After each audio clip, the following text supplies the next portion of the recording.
Greetings, Rainbow Push Coalition members and supporters. I'm Frank Watkins, Public Policy Director for the Rainbow Push Coalition, and this is an interview of Senator Dick Durbin regarding adding a right to vote amendment to the United States Constitution. Welcome, Senator Durbin. Good to be with you. So let's start out tough and get right to it. Senator Durbin is a Democrat from Illinois, and I'm going to quote him and then hold him accountable for what he said. During a debate over Ohio's Electoral College votes on January 6, 2005, in a Senate floor speech, Senator Durbin said the following: "The nature of this debate and the challenges which we are raising do not go to the results of the election, but rather go to the Electoral College system, to the electoral system. In the case of Reynolds versus Sims, the Supreme Court of the United States made it clear that we have a constitutional right to vote. Thank God. That decision, which was handed down in 1964, appears clear and unequivocal. But wait, 4 years ago, that same Supreme Court, in the case of Bush v. Gore, reached a different conclusion and stated that the individual citizen has no federal constitutional right to vote for electors for President of the United States. It appears that this statement by the High Court, the highest court in the land, is inconsistent with the decision reached 40 years ago. So where do we stand today? There is great uncertainty.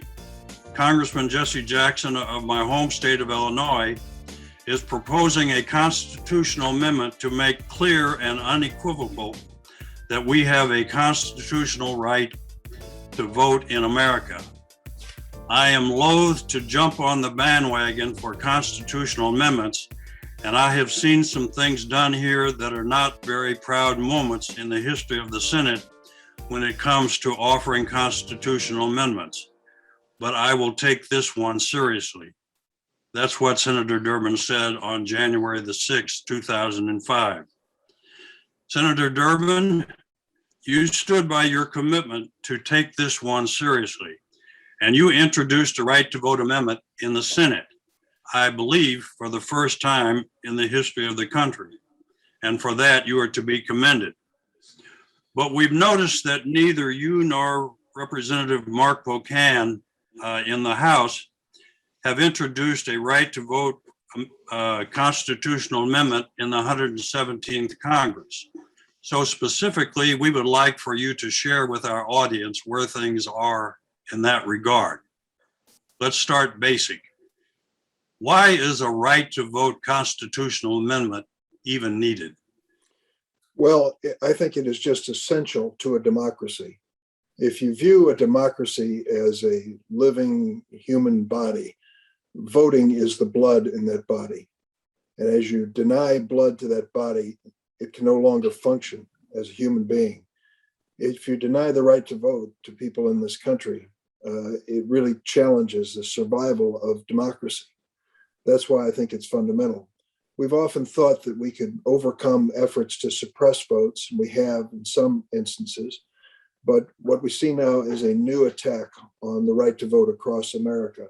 Some 20 different state legislatures are lessening and reducing opportunities to vote by eligible voters. And so I think we're at a point again where we need to reestablish the fundamental constitutional right to vote. I had hoped that would not be necessary, but I think it is. That's why I introduced the bill in the last Congress, and we'll introduce it again in this one.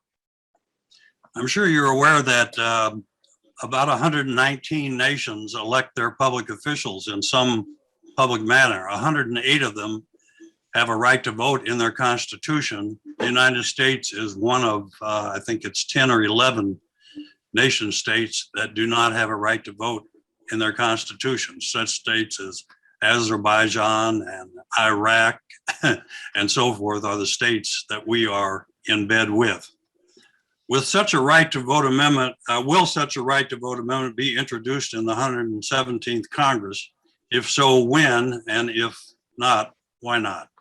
Yes, it will be introduced. And the only hesitation we have had is that this is a front and center issue, voter suppression. And we have two things that we are working on.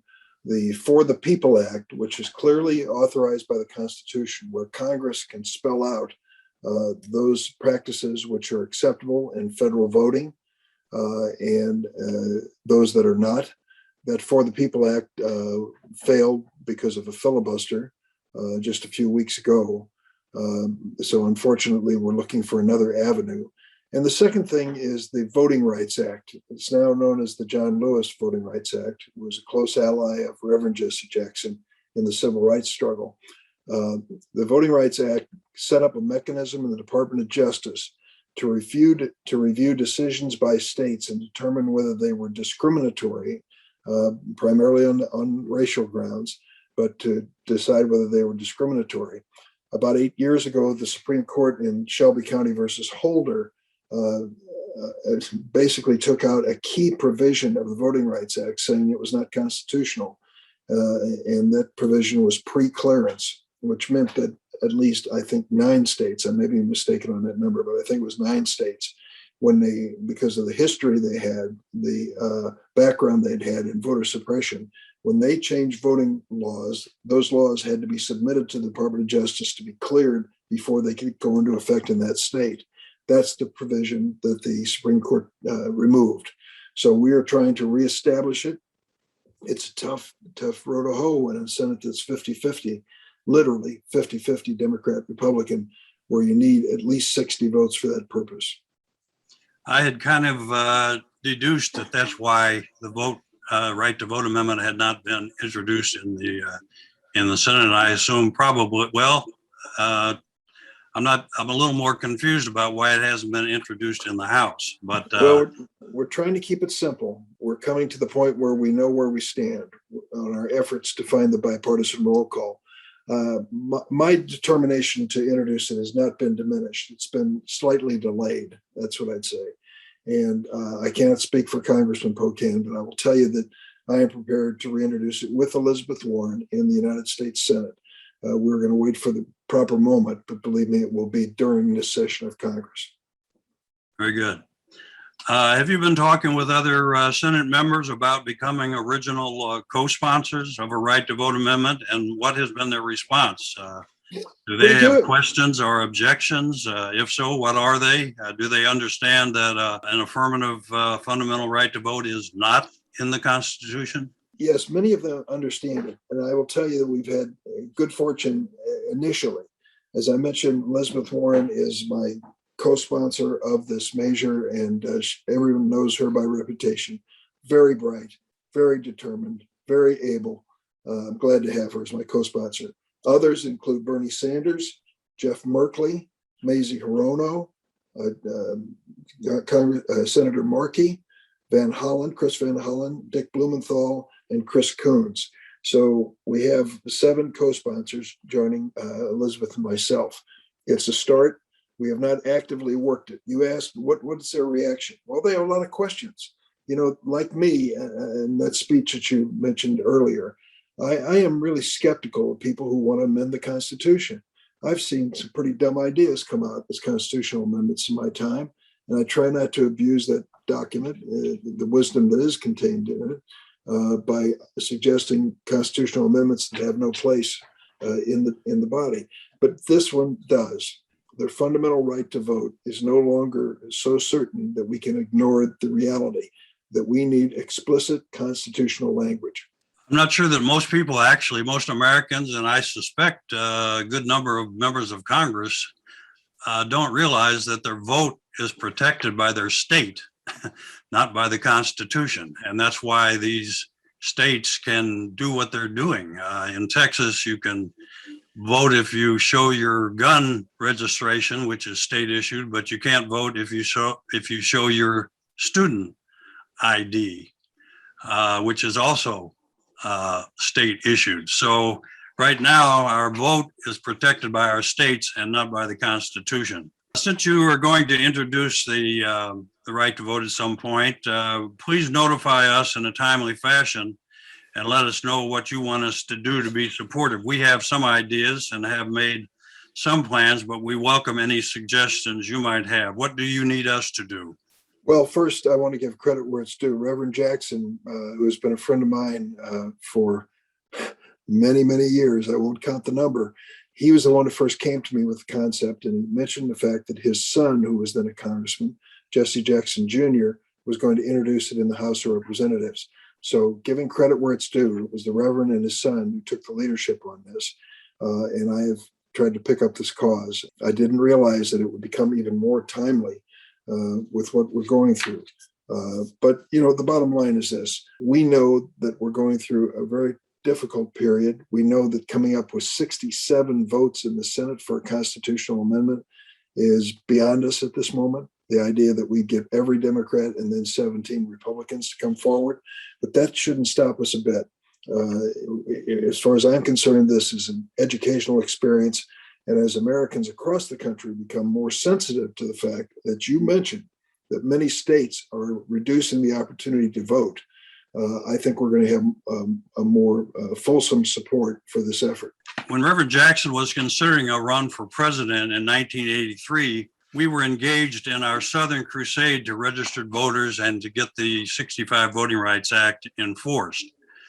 During the crusade, we met with former Alabama Governor George Wallace, and he had some advice for Reverend Jackson. He said, "Jesse, if you run, make sure your message is simple and down where the goats can get it." In my judgment, the simplest and most effective message on the right to vote amendment is to contrast it with the right to a gun. After the Supreme Court's interpretation of the Second Amendment in the Heller decision, Democrats should be contrasting the fact that the fundamental individual right to a gun is in the Constitution. And you know how the Republicans and some Democrats love their Second Amendment right. But the fundamental individual right to vote is not in the Constitution. I don't hear that contrast being made very much. That simple point should be driven home to the public and members of Congress over and over again. To put it in straight political language, it's a great wedge issue. When I make that point in public speeches, I can hear people in the audience say, "That's crazy." What's your take on that approach? I love that argument. I had not heard it stated as succinctly as you just did, but it really gets down to the basics. If the right to bear arms under the Heller decision is a personal right to me, and that was debated for decades as to whether the well-formed militia language meant that it was a right to a group, a different group, but not personal to us. Well, Heller decided it was personal to us. And why the right to vote is not personal to us as well is beyond me. I go back to the point I made at the opening. If democracy is a body politic, the right to vote is the blood in that body. And as you restrict that blood circulation, as you restrict the right to vote, you start to atrophy as a democracy. Less participation, less credibility. And so I think by paralleling the right to bear arms, you make a very powerful argument. Senator, do you have any final thoughts or information that you would like to share with us? Well, the point is this. We are speaking in terms of protecting the right to vote. I have just got to say to people, exercise your right to vote. That is the only way that we're going to bring about real change that protects your right as an American citizen. I remember when Barack Obama ran for president, and I remember my fear of what was going to happen as they tried to discourage Black voters from voting for him for president of the United States. And I just wondered how far they would go. What I did not appreciate until after it was over was the determination so many people had, particularly African Americans, that they were willing to stand in line for hours, literally for hours, to exercise their right to vote. They would not be defied by these people who were trying to figure out obstacles to voting. And when you look at their determination and their courage in doing that, how can we do anything less than to guarantee that fundamental right to vote across America? If you have that fundamental right vote guarantee, the prospect of somebody standing in line for hours because there aren't enough polling stations, would be challenged on its face.